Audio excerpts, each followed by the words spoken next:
Chuck. TuiShou. So, we were talking about what actually TuiShou is and what it should be, and there are many different misconceptions about TuiShou. The first main one is that it's some sort of wrestling, some sort of training that will teach you how to handle grappling and wrestling. Of course, this is probably the first thing that comes to mind if you see two people going round and round, touching their arms in this way. Because from here, of course, it looks like in that way. No, it's completely normal, this misconception is completely fine. The problem is that it is a misconception.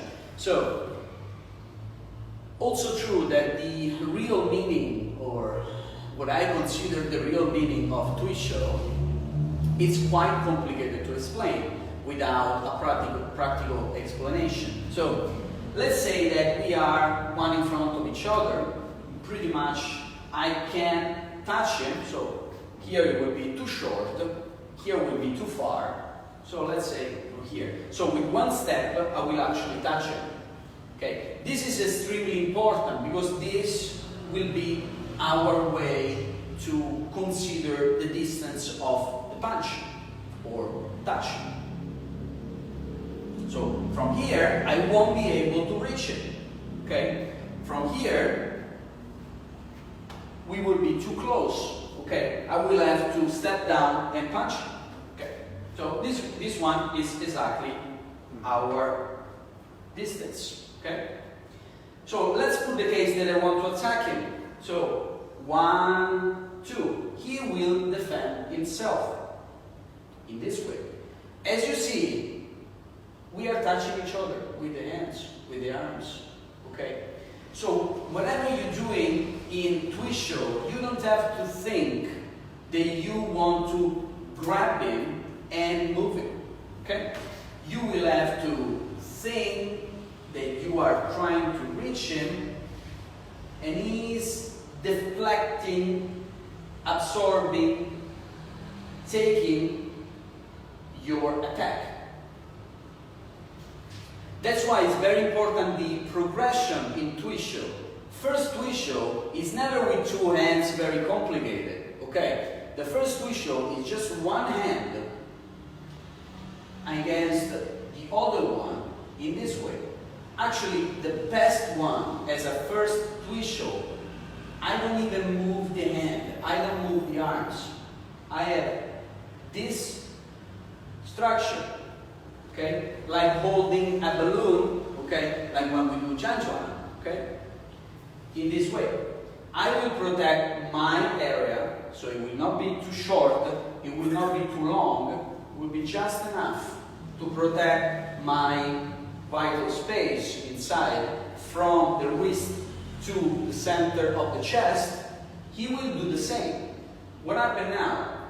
That I will try to get his center just moving forward.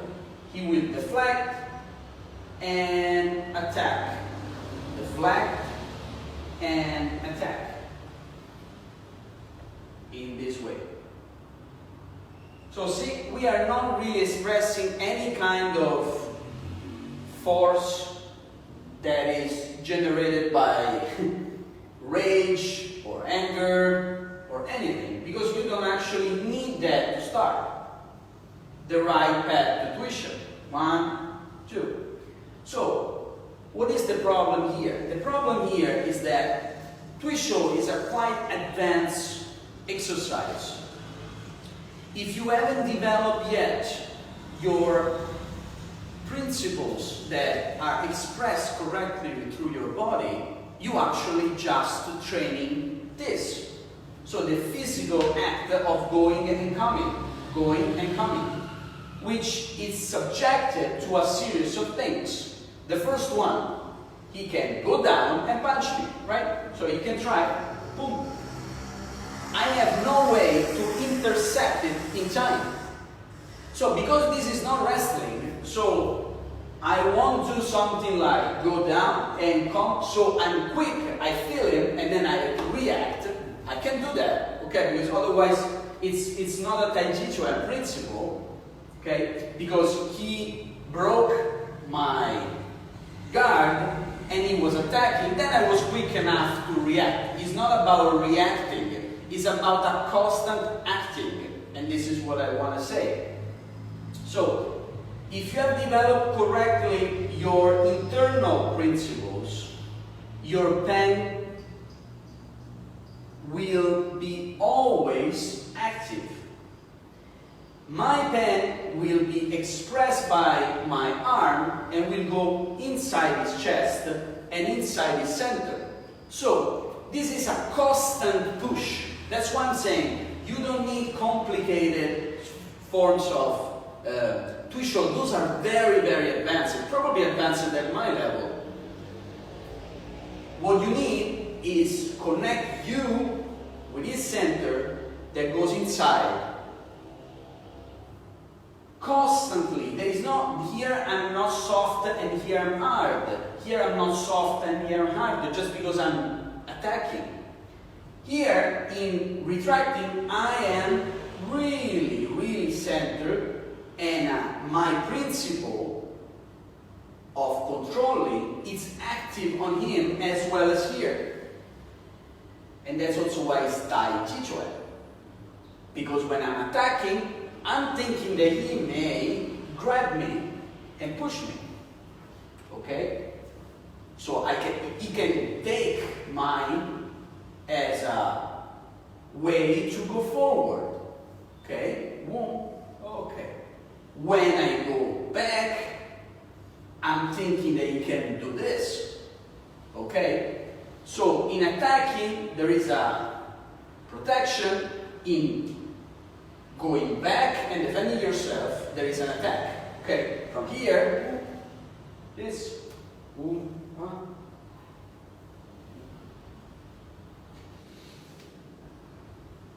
So just by having your principles active, always active, there is absolutely no way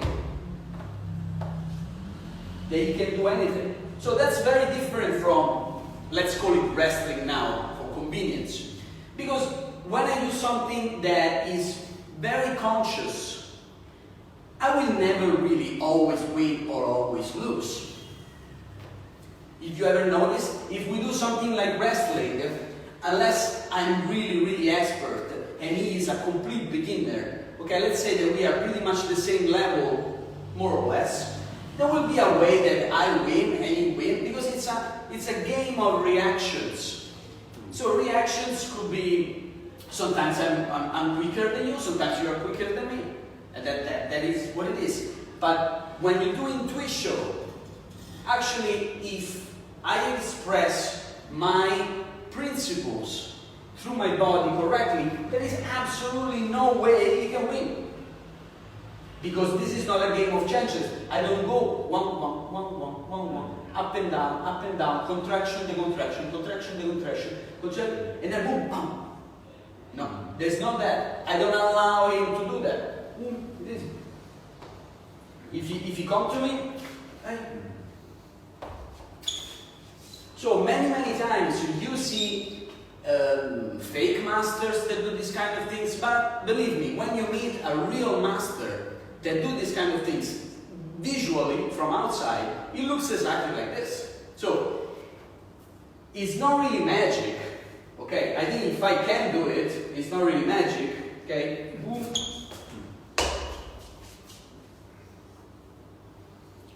I don't allow him to reach my body and I turn. Of course, I am not completely losing. I'm not completely soft because my energy is expanding. Whatever I do, I'm more concerned in expanding when I go back, because here I'm very subjective to a counteraction from inside. Then when I go forward, which my only problem is that he can take me and bring my energy away. Okay, so We can go fast, or we can go extremely low. Low and slow. Which is the best one, in my opinion. Because we train that principle.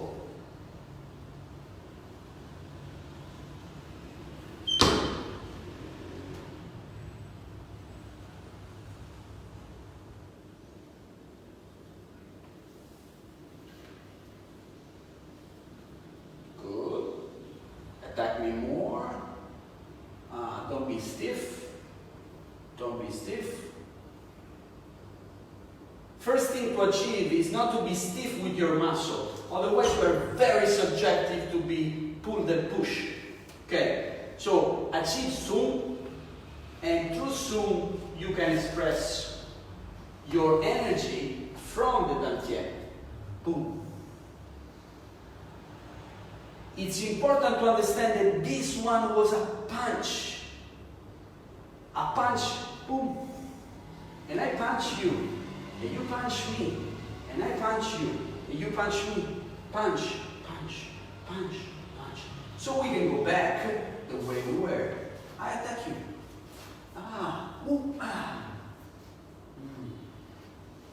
Just to understand,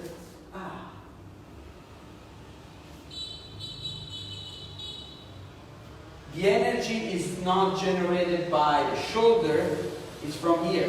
So if we do the same with here,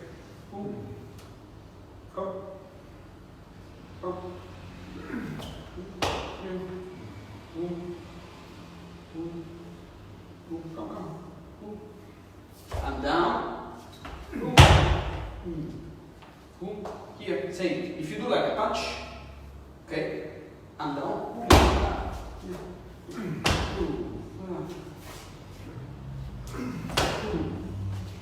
Whatever direction you want to go, you go. Okay? So the arms are just helping this energy to go. That's why you are relaxed. Because you are not really using them. That's one of the, let's say, secrets or misunderstanding. Of course, if I have to counter your force that is coming to me with just my arm, of course I need to be stiff, I need to use my muscle, what else I have? Nothing.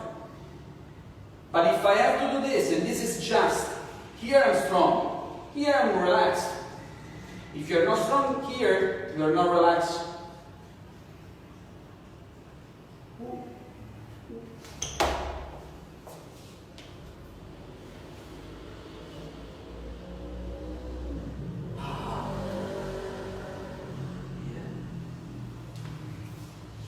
This exercise of TuiShou is genuine. Okay, this probably has thousands of years of development because it's extremely good in many things. It's not only a test for see if you have the right power in the right time, doing the right way. Not only that, it's an exercise that teaches you to dodge the attack and to attack, counter-attack. Then it teaches you that whatever you're doing could be a lever, brakes, whatever. So you don't have to see it as a wrestling exercise, but to a test of your own chi energy. Then once it's inside the other person, you can do whatever. Okay. Of course, if we really have to hit each other, I'm not going to do this. Okay. Okay. We're right here. Boom. Okay. Taijiquan have very sneaky attacks that don't resemble this kind of things, and then we change. Don't resemble actually this kind. Okay. This kind of movements with the arms. They do have it. Okay. So. But it's important to have very good dantian power.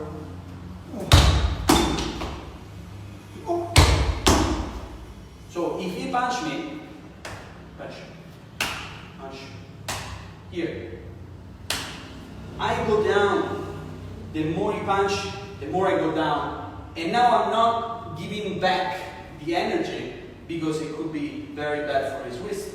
Okay, from here, boom. Now don't do it, of course. Boom. You achieve the coordination between the hand and the dantian only through these exercises. Then you have to do it for several years. What I recommend is doing only one hand without even twisting, because already this is a very high level. Just this. This is really good because it focuses on yourself. But if you do complicated things with the hands, you will focus on the hands and on the arms. Here. You don't have to do anything else than take the ball, give the ball. Take the ball, give the ball. Open. Remain on the center line. Work on your center, the twist, without going left and right. That's already a lot of work. Okay. Wow. I don't have to win him over the trick. No? Eventually, if you do something very complicated, you will find a way to do some trick. That's not good. That's not good. 1, 2, yeah. Come. Hey, you cannot go. Cannot go. Cannot go. Cannot go. Cannot go. Cannot go. Come. See? For just express from here, this is enough. This is completely enough. This is enough. 1, 2. You can practice by yourself as well, but thinking to the force, thinking how to go. 1, 2. 1, 2. You can put the other hand if you want, just as general coordination. Good. You can use it at Janjuan. 1, and you stay 2-3 minutes. 2, you stay 2-3 minutes, and then you change. 1, and you stay. 1, you stay. Lower your elbow. The shoulders very well inside your torso, okay? Not outside your torso, inside your torso. So the communication between hips, dantian, and shoulder is one thing. When we go, are the shoulders and the hips that we lead the movement. Okay? Thank you for watching.